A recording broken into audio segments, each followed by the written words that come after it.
qodobka koobaad oo aan u soconay waxa weeye hawlgalkaas oo iskaga xoreynayno khawaarijta noo diiday inaan wadooyinkanaga ku safarno beerahanagi inaan tabcanno iskuuladii inaan dhisano wax kasta oo la yiraahdo magaalada laga joojiyo halkaas ay marayaan bini aadan baan nahay ilaahay subxaanahu wa ta'aala na abuuray waxa xaq ah in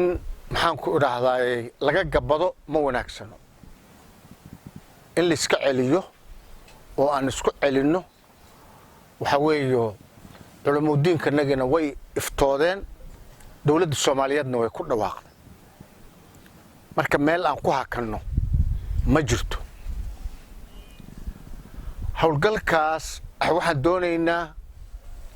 inaan iskaga sifayno nimankaas khawaarijta ah oo dadkeenni dhibaatada ku hayo ama miyi ha noqoto ama magaalo ha noqoto qodobkaas waxaan rabaa inaan inta ku daayo qodobka labaad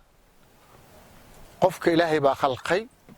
hal mar buu dhimanayaa ilaahay baa nagu xukumay geerida waaba xukumannahayba haddaan marka mar xukumannahay inaan si xun ku noolaano waxa ka wanaagsan inaan si wanaagsan ku noolaano dalkani innaga ayaa iska leh ilaahay baa na makanadiyey afmadow maanta qofka afmadow degan oo Soomaaliga ah xuquuqda degmadan buu ku leeyahay waa inuu helaa marka xuquuqda uu leeyahay hadday muwaadinimo tahay hadday waxbarasho tahay hadday ganacsi tahay hadday caafimaad tahay hadday shaqo tahay hadday horumar kala tahay waa inuu helaa waa inuu ku xisaabtamaa deegaankani iyo qaabkan iyo systemkan inaan dad samada uga soo daadanhayo aysan wax ka bedelaynin in la rabo inaan annagu wax ka bedelno baa la rabaa marka wiilal yar yar oo maxaan ku iraahdaa geedo hoostood fadhiyo inaan intaasoo ciidan annagoo leh oo intaasoo bulsho annagoo ah inaanu maxaan ku iraahdaa iska xoreyn weyno waxa weeye waa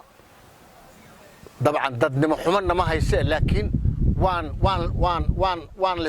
lagu baraarugin isxilqaanna ma jirin waxaan wadnaa in lagu baraarugo isxilqaan in la sameeyo ciidamada in gacan la siiyo taakulayn in la sameeyo maxaan ku raa inaan loo diyaar garoobo in aan nimankaas iska xoreyno qofkii hadda imaanayo oo dhalinyaro ah waa soo dhaweynayna kii aan imaanaynina waa iska celinaynaa maxaan iskaga celinaynaa waxaan iska celinaynaa naftanadii buu lid ku yahay horumarkanagii buu lid ku yahay caruurtanadii